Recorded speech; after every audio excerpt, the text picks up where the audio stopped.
And our key policy priorities are attaining price stability, strengthening fiscal position, narrowing current account deficit, and structural transformation, which includes, of course, twin transformation as well as a new industrial policy. Inflation in Turkey, unfortunately, is high, but it's going to fall because we have a program to disinflate. And this is the path, the way we see how inflation is going to trend down. We've had this 1 year of transition, and now we are into disinflation period. Usually it takes time. So over the next 3 years, we'll continue to bring inflation down. And this will unlock value.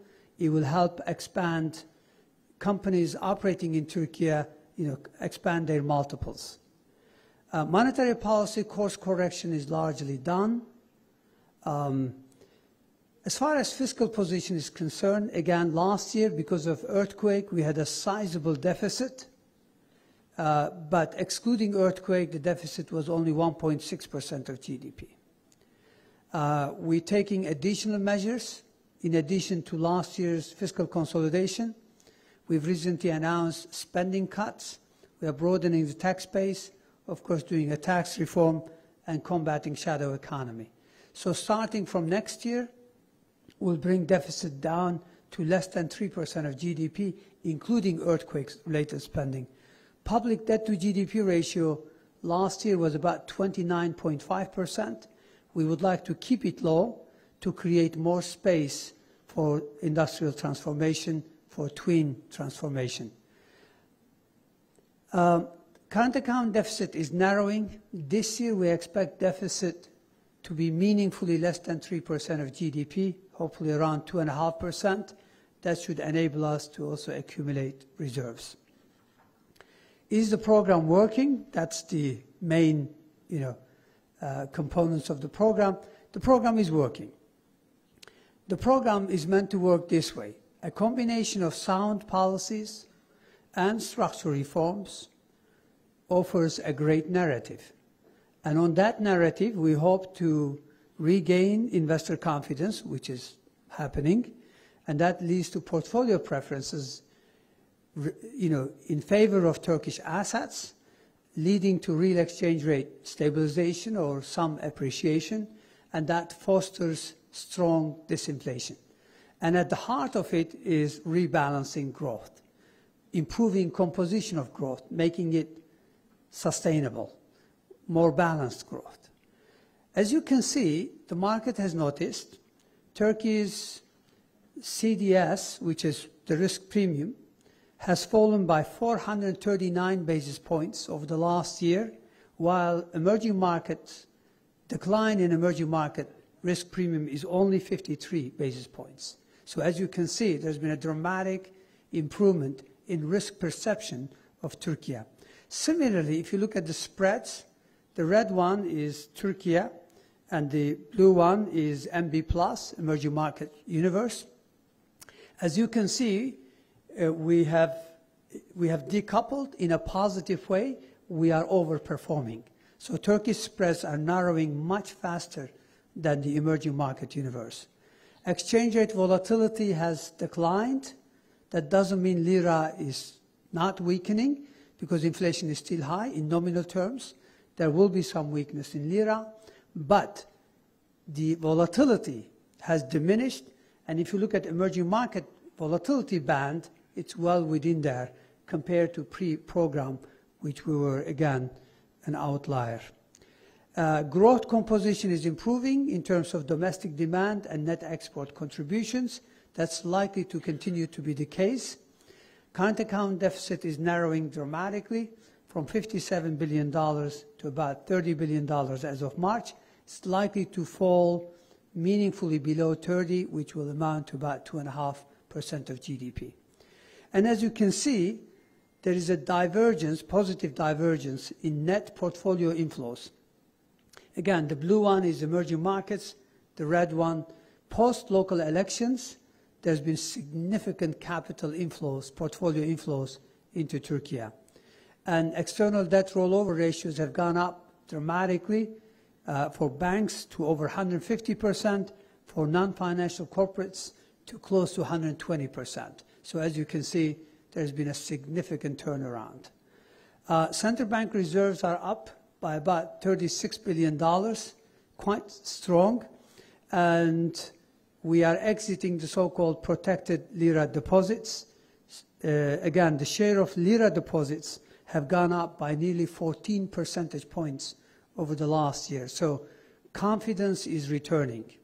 There's a preference for local currency assets. Inflation expectations are also improving. As of May, 1 year ahead inflation expectation is about 33%, and 2 years ahead is about 21%. This is still slightly ahead of our targets, but we believe that as inflation falls, it will converge with our targets. Credit rating, obviously, improvement is also welcome.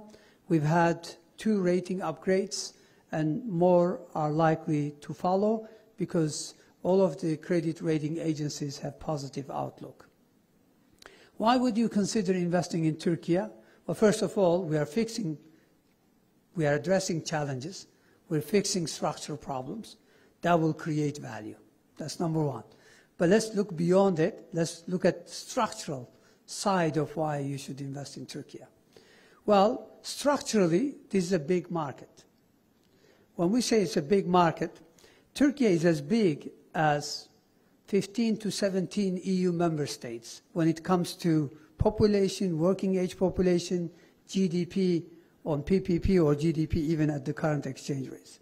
So as you can see, whether you look at various indicators, Turkey is as big as over a dozen EU member states. It's a big economy.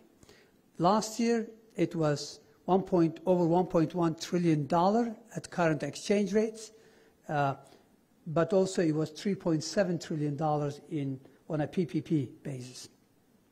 Okay, it's a big economy, but is it growing? Yes, it's growing. The dotted line reflects Turkey's 21-year journey in real terms. So this is GDP in constant prices, in real terms.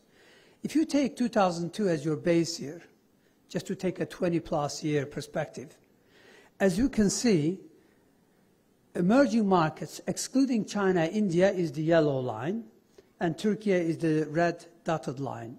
There's a strong overperformance. Of course, China, India are continental-sized economies. We have a good infrastructure. That's what World Bank says. Maybe not as good as, of course, GCC countries. We've invested very heavily in infrastructure. This is a 20-year journey in dual carriage highways and motorways in Turkey. Turkey is a big country, and we've really invested very heavily. We invested about $280 billion over the past 2 decades. That's why the need for investing in road infrastructure has diminished. For the next 30 years, there's not going to be much investments. Our priority now is railways. We're investing in high-speed rail network. And that's really key for decarbonization, for competitiveness. And that's where our priority comes in. Of course, we welcome the initiative to connect to connect Basra and the countries in the region all the way to London through high-speed rail network, but also through highways. So hopefully the so-called, this development project will obviously be realized, and it will have a stronger connectivity between Turkey and Arab world. We've also invested heavily in airports. Almost every single province now has an airport. So again, the need for investment in airports has diminished. I would like to spend a couple of minutes on structural industrial transformation. If you look at manufacturing value add as a percent of GDP and compare that with per capita GDP, Turkey is actually pretty ahead of many of its peers and some of the developed countries. So why aren't we richer than them? Well, because we still need to improve Turkey's position in global value chain. You see, that's why Economic Complexity Index, we've made progress between 2000 and 2010, and then the progress slowed. So that's where we are going to focus when we talk about industrial transformation. In Green Complexity Index, by the way, this is a study done by scholars from University of Oxford, Cambridge, and LSE. And they conclude that while China is #1 biggest potential in green complexity, that Turkey is #6 in the world. So there's huge upside there, not only to green Turkey, but also to help the world get greener. We could do that. The banking sector was well covered, so I'm not going to cover it again. If you look at global growth on a 5-year basis, this is World Economic Outlook by IMF, we are experiencing, or we are expected to experience, the slowest 5-year growth in over 30 years. Why? Well, a couple of factors. Fragmentation. You see, it reduces global growth. This is fragmentation. Public debt overhang, global indebtedness. These reduce global growth. So what are the key drivers of global growth going forward? Well, one of them is artificial intelligence, the adoption of AI. The second one, of course, the key one, will be structural reforms. So where does Turkey stand on this? First of all, unlike most other countries, our working age population is growing. Of course, in Arab world, is growing faster. So that's a great asset. But we need to provide jobs and quality jobs. So, but working age population growth compared to similar countries, Turkey still has, a decade or two window of opportunity to deliver strong growth. Secondly, we are actually one of the core tenet of our program, or component of our program, pillar of our program, is structural transformation. So we are investing in human capital, reskilling, upskilling.